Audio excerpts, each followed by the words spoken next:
Olá, meu nome é Alexandre Joper e é com muito contentamento que eu dou início ao curso completo e absolutamente gratuito sobre a parte geral do Código Penal, dirigindo desde logo um abraço fraterno a todos vocês que abraçaram esse projeto de democratização do ensino de nossa disciplina. E gostaria de fomentar, do início ao fim do curso, uma verdadeira comunhão intelectiva entre nós, de modo a formarmos uma espécie de cumplicidade. Uma cumplicidade que, ao final, fará com que vocês concretizem de forma definitiva, solidifiquem os seus conhecimentos nesse apaixonante ramo do direito, que é o direito penal. O direito penal, dentro das noções preliminares dessa primeira aula, o direito penal, que é bom que se diga, gostem ou não gostem seus opositores, é um instrumento absolutamente indispensável para toda e qualquer sociedade civilizada. Você pode, meu querido amigo e amiga, você pode percorrer o mundo, analisar por completo o mapa mundi, da Austrália ao Japão, da Nova Zelândia à Guatemala, da Suécia ao Paraguai, em todos os cantões deste planeta azul, em qualquer época, independentemente do regime ou sistema, desde a mais rigorosa ditadura até a mais esplêndida das democracias, desde o mais voraz dos sistemas capitalistas até o mais ortodoxo sistema de socialismo, desde a mais completa e magnífica sociedade liberal até o autoritarismo, desde a clássica monarquia até a plena república, em lugar algum, em tempo algum, conseguiu se prescindir desse instrumento de controle social. É impensável se imaginar uma sociedade sem o direito penal.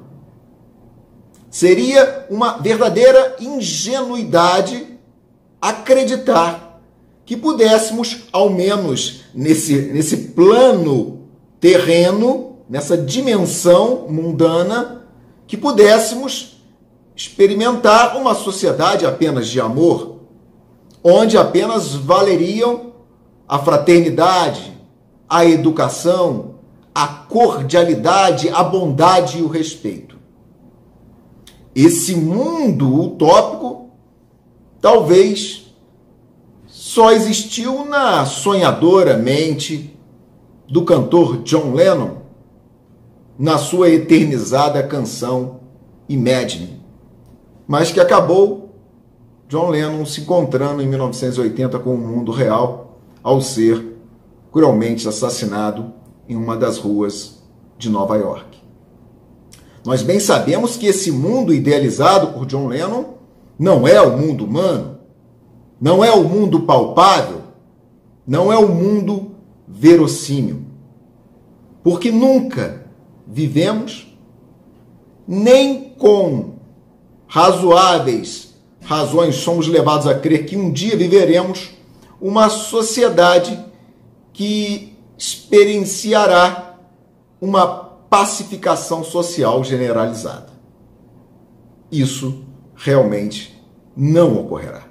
De modo que é importante que nós, logo no início, como frontispício deste curso, fixemos a premissa de que o direito penal não é uma opção, e sim uma inalienável necessidade do homem em sociedade.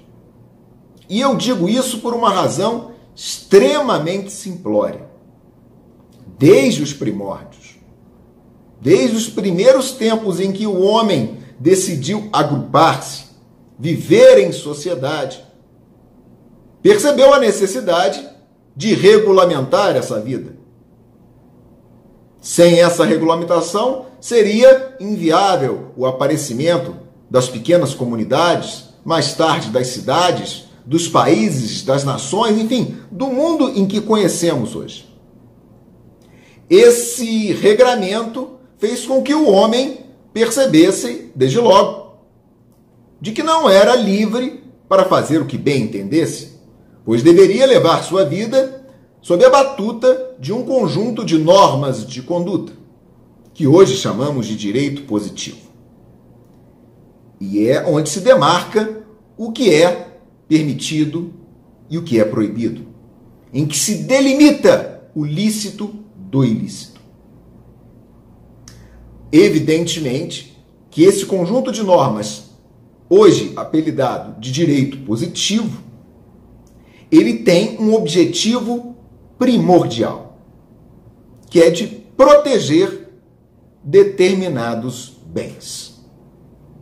Bens que só são considerados dignos de proteção, importantes, porque possuem valor.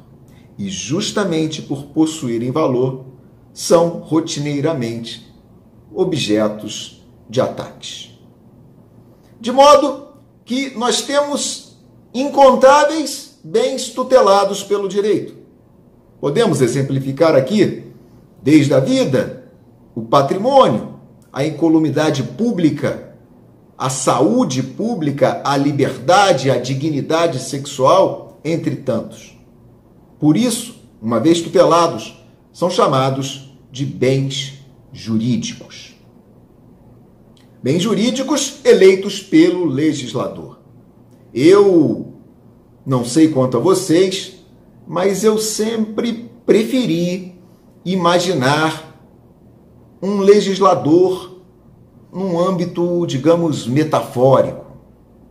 Desde os tempos de academia, quando se falava em legislador, eu preferia imaginar um legislador com uma barba densa, extremamente experiente, já uma idade avançada, com um cabelo branco e longo, preferencialmente com um cajado, postado no alto de uma colina, com tábuas de pedra, onde registraria, ao observar do alto a convivência social, quais dentre os inúmeros fatos mereceriam proteção, quais os valores a serem tutelados.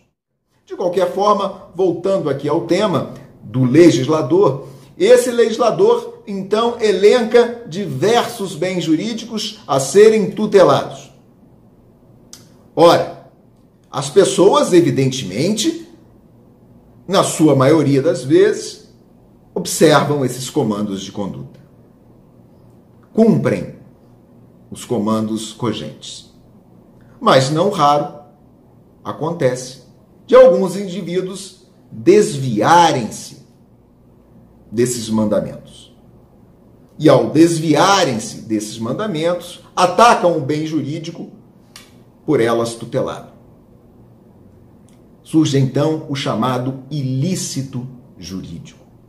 E nós temos ilícitos jurídicos para todos os tipos, para todos os gostos. Nós temos os ilícitos civis, os ilícitos administrativos, os ilícitos tributários e também os ilícitos penais.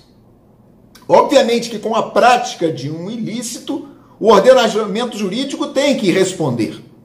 E ele efetua sua resposta com uma sanção, que é a consequência coercitivamente imposta ao infrator do comando. A razão de ser da sanção, ela é muito clara. Toda e qualquer sanção, ela objetiva restabelecer o equilíbrio social que foi quebrado, que foi partido com a prática do ilícito. Na maioria das vezes, esse reequilíbrio social é alcançado com uma sanção de natureza não penal. Uma sanção civil, de indenizar, de fazer ou deixar de fazer algo, de dar alguma coisa. Enfim, sanções que na maioria das vezes reparam o dano sofrido. Eu costumo usar o exemplo de uma batida de carro, em que o condutor desvia sua atenção por uma fração de segundos ao ouvir o apito do celular notificando a vinda de uma mensagem pelo WhatsApp. E nessa fração de segundos de desatenção, por uma imprudência de tirar sua vista da direção, ele acaba colidindo com um veículo que estava parado no sinal, causando prejuízos meramente materiais sem vítimas.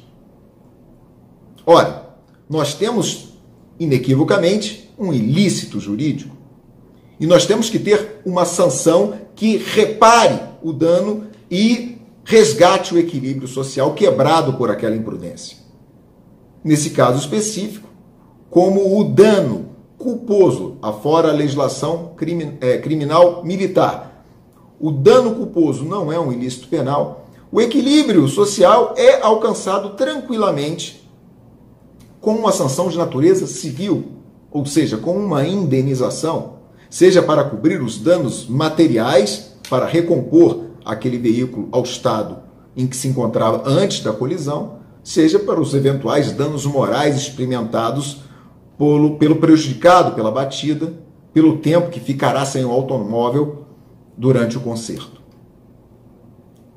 Mas você já deve estar perguntando, e é natural que essa dúvida surja, se em todas as situações de atos ilícitos, a sanção civil, por exemplo, de reparar dano monetariamente, seria suficiente? E a resposta é evidentemente não.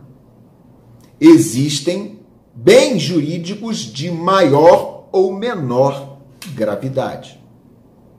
De modo que existem fatos extremamente graves que causam lesões a bens jurídicos de cardeal importância.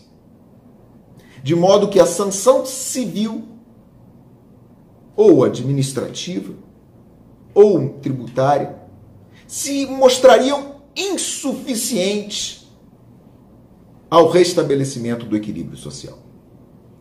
Você imagine a situação de um indivíduo que elimina a vida de um semelhante, o assassina, ou daquele que priva a liberdade de outrem mediante sequestro. Ora, meus amigos e amigas, se a resposta do Estado para esses dois fatos fosse uma mera sanção indenizatória, uma sanção civil, esses bens jurídicos de cardeal importância, a vida no primeiro exemplo e a liberdade individual no último exemplo, estariam desprotegidos. De modo que, nessas situações em que há lesão ou perigo de lesão a bens de importância capital, a continuidade de uma vida civilizada, há que se ter um contra-ataque, uma resposta estatal mais aguda. E é justamente aí que entra a última linha de defesa sancionatória do Estado, que é a sanção criminal. Você já começa a perceber a partir desse raciocínio uma das principais características do direito penal, que é o seu caráter fragmentário. Isso merece atenção para você fixar bem esse raciocínio. O direito penal tem caráter fragmentário. E por que digo isso? Porque ele não exaure um sistema completo de proteção a todos os bens jurídicos, mas apenas elege, conforme critério de relevância e importância, aqueles fatos mais graves. De modo que, dentro de uma quase infinidade de atos ilícitos, o direito penal só irá intervir nos fatos de maior gravidade, deixando aos outros ramos do direito disciplinar os demais injustos e os sancionar, conforme suas particularidades.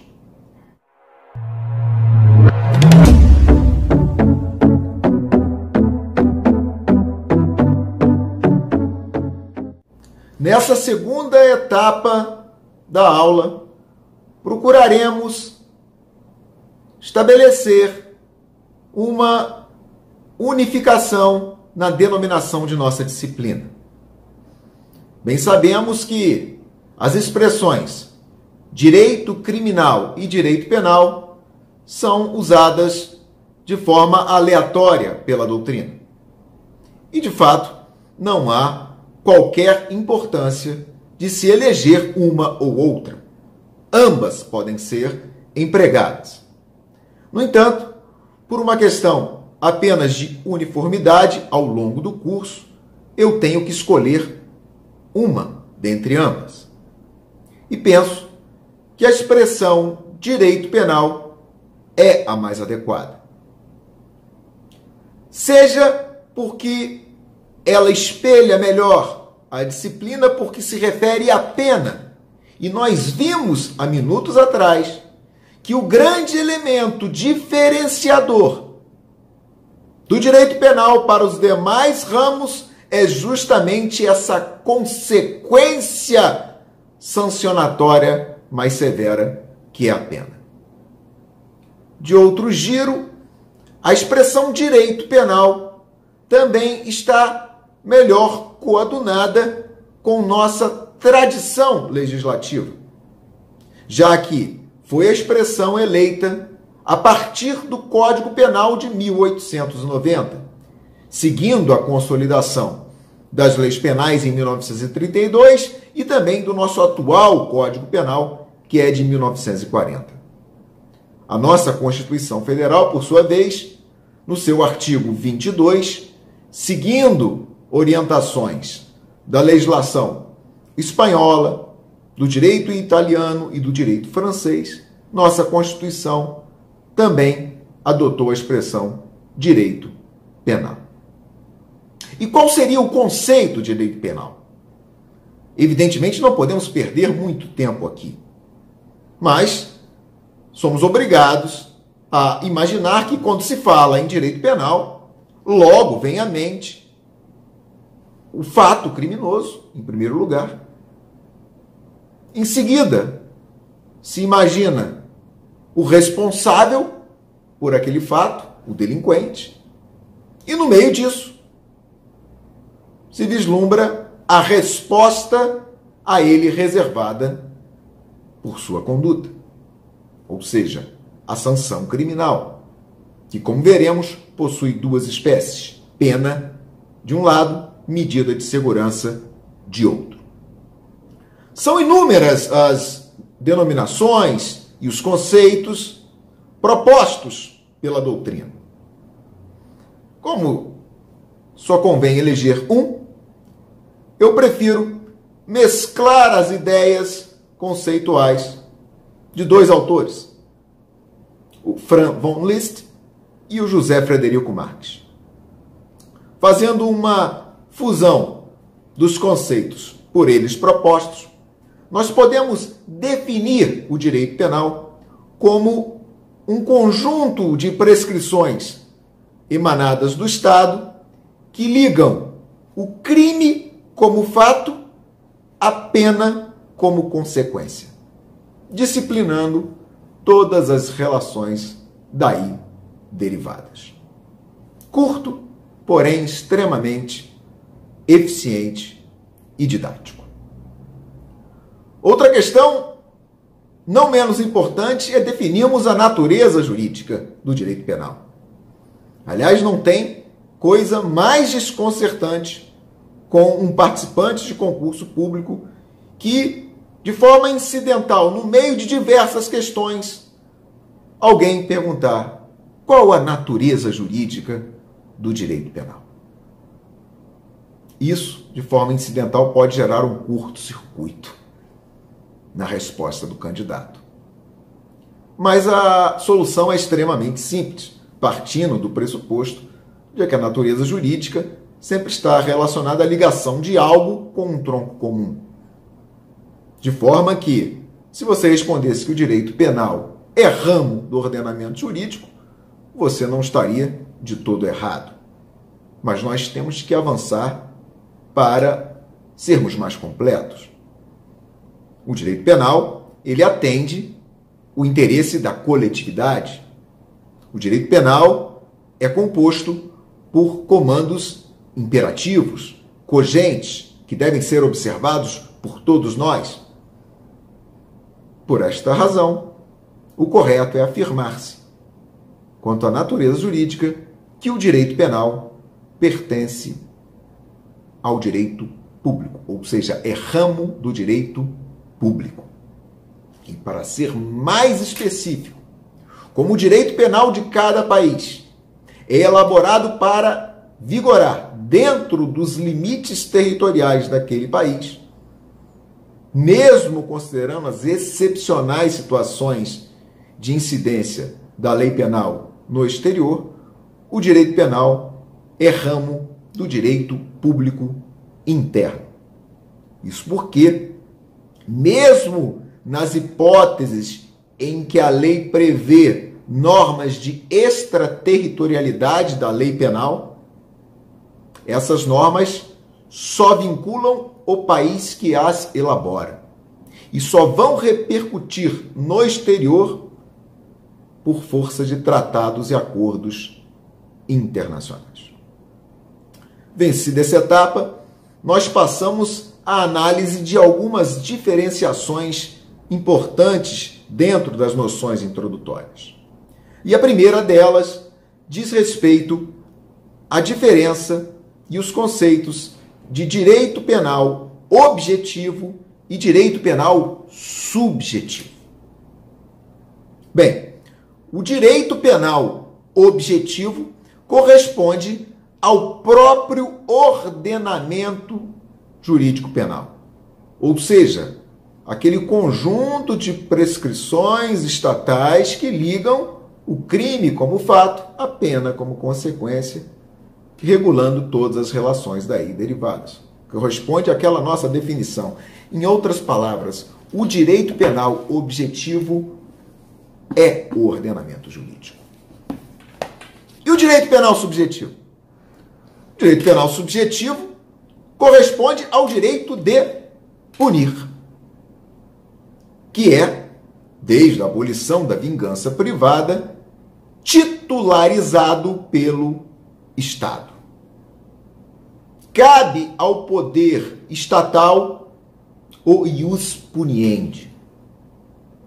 E quando se fala em direito subjetivo, titularizado pelo Estado, está se fazendo referência não só ao direito de elaborar o Estado as normas proibitivas no campo penal, chamado poder de criminalização abstrato, como também o direito do Estado de executar as punições, de punir, de sancionar.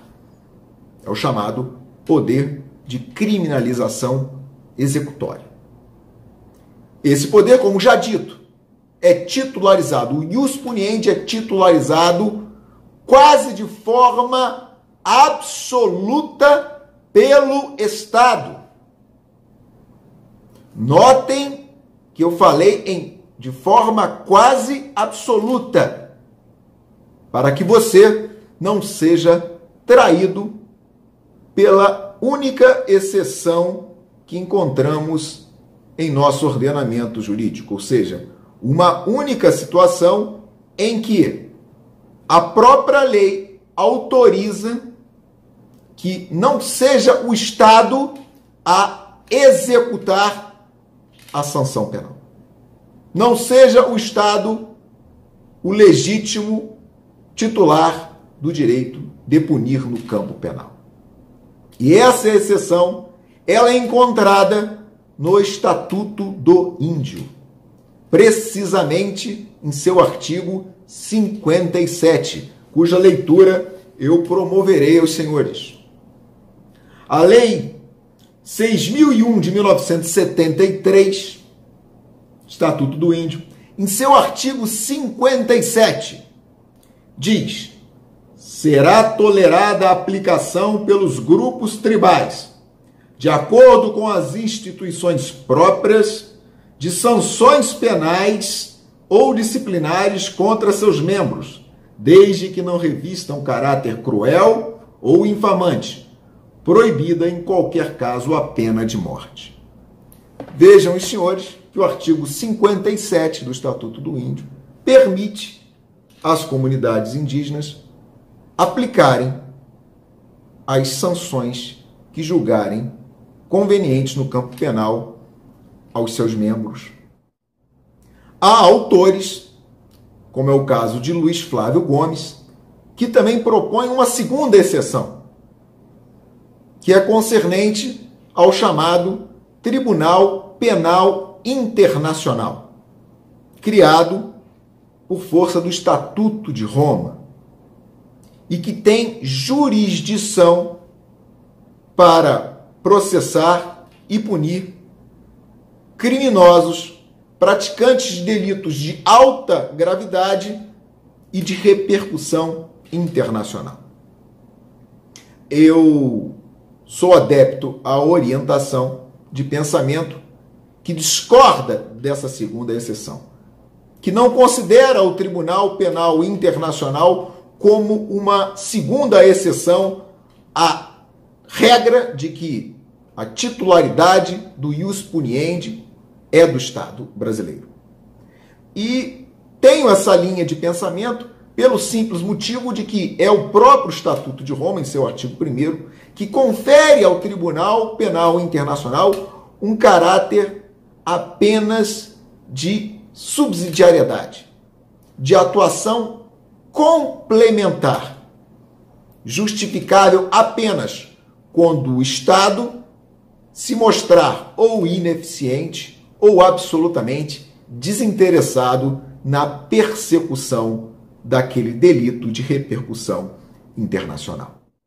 À revelia dessa controvérsia, um raciocínio não pode ser perdido de vista, qual seja, de que esse direito penal subjetivo, direito de punir do Estado, não é ilimitado. Isso é importante se saber.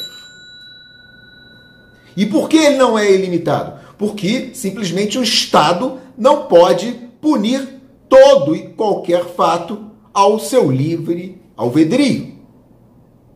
Por força do princípio da reserva legal, que estudaremos a exaustão no momento oportuno, somente o direito penal pode atuar quanto aos fatos previamente incriminados por lei. Não há crime sem prévia lei que o defina, não há pena sem prévia cominação legal. Por isso é que se fala com muita propriedade que o direito penal subjetivo, titularizado em regra quase absoluta pelo Estado, ele não é ilimitado. Ele encontra seus limites na lei. De forma que o direito penal objetivo escraviza o direito penal subjetivo. O direito penal objetivo é o fundamento de validade e de atuação do ius puniendi, que deve sempre ao primeiro bater continência. Seguindo aí as nossas noções preliminares, também não podemos deixar de fazer menção a duas expressões que são utilizadas de forma muito comum pela doutrina. quais sejam direito penal comum e direito penal especial. A doutrina clássica ensina que o direito penal comum seria aplicável a todos os indivíduos, ao passo que o direito penal especial seria aquele reservado a uma particular categoria de pessoas. Mas como assim? Direito penal comum aplicável a todos nós, direito penal especial para uma categoria de pessoas. Ora, José Frederico Marques, ao abordar essa diferenciação, ele ensina que a diferença está no órgão encarregado de aplicação do direito penal. Seriam, assim, formas de direito penal comum as leis penais constantes do Código Penal, da legislação penal extravagante, desde que fossem aplicáveis pela justiça comum, seja ela estadual ou federal. De outro lado, seria modalidade de direito penal especial o Código Penal Militar, que teria sua aplicabilidade adstrita à justiça castrense. Outro exemplo, dentro desse enfoque de direito penal especial, seriam as leis penais constantes do Código Eleitoral, aplicáveis pela Justiça Eleitoral. Apesar dessa diferenciação ser a diferenciação clássica proposta pela doutrina, ela, a bem da verdade, não está em consonância com nossa legislação. Se nós analisarmos o teor dos artigos 12 e 360 do Código Penal, nós verificaremos que essas expressões direito penal comum e direito penal especial são utilizadas em sentido diferente. Ou seja, direito penal comum, pela letra desses artigos, corresponderia ao Código Penal. Já o direito penal especial corresponderia a todas as leis penais que estivessem fora do Código Penal, o que chamamos, de forma convencional, de legislação penal extravagante. Aí incluindo a lei de tóxicos, a lei de abuso de autoridade, a lei que prevê os crimes ambientais, a lei que regulamenta o Sistema Nacional de Armas, os crimes constantes do Estatuto da Criança e Adolescente, os crimes constantes do Código de Defesa do Consumidor, os crimes definidos como de tortura e por aí vai. Nós temos uma quase infinidade no Brasil de legislações penais que extravasam as fronteiras do Código Penal. Só para que você tenha uma pequena noção, analisando o Código Penal aqui, esse livro grosso, por acaso da Saraiva, poderia ser qualquer outra editora, essa pequena parte aqui, que eu estou destacando, é o Código Penal. Tudo o que vem atrás, essa parte volumosa aqui, corresponde à nossa legislação penal extravagante. De forma que, em consonância com a sistemática dos artigos 12 e 360, direito penal comum, Código Penal. Direito penal especial, legislação penal extravagante. Meus queridos amigos e amigas, meus agradecimentos pela atenção. Espero encontrá-los na segunda aula. Aqui na tela, como já explicado na apresentação do curso, está aparecendo o e-mail, que é o veículo adequado para que você possa tirar todas as suas dúvidas e questionamentos desta aula bastando dizer seu nome, a sua cidade de origem, que eu, no tempo mais célere, procurarei equacionar as suas incertezas. Peço aos queridos amigos e amigas também que, por favor, se apreciaram nosso primeiro encontro, por favor, deem o like ou o joinha no vídeo. Inscrevam-se, caso não tenham feito ainda. Inscrevam-se no canal para que sejam prontamente notificados das aulas e compartilhem. Compartilhem para o máximo de pessoas que vocês julgarem potencialmente interessadas no tema, esse projeto de democratização do ensino do direito penal brasileiro. Um forte abraço para vocês e bons estudos.